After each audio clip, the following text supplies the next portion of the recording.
დედი ქალო შენა ფანტომას შემომოდი ფანტომასი ხო არა ხარ შენა პარიზში არ უნდა იყო დღეს საღამოს 8 საათზე დაგვიდი კარგათა არ არის ორსულათა ავიცი გასო მუცელი არ ეტყობა და სახეზე კიდე სუმჟავე სახით არ არის ეს ტელესერიალი მიხო და მარო Bonjour.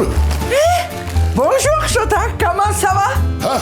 როგორ ახარ მეთქი, ჯო? Uf, baba.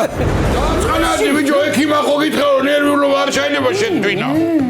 ვინ არის ექიმი? რავი კაცო ამ დროს ეგრე ეუნებიან ხოლმე და ეხლა შენ ჯანმრთელად არ გავაიღურები, კაცო. მე რა ვიცი, სად არის მზია? მოდი ბიჭო, მაგა. არ არის აქ. არ არის ხო? ყველასა მანდა გვირაბია გათხრილი. პირდაპირ თელავში ამოდის ნადიკვარზე. ეტყობა მაგას გაყვა. დღეს საღამოს 8 საათზე მიხო და მარო კომედი არხზე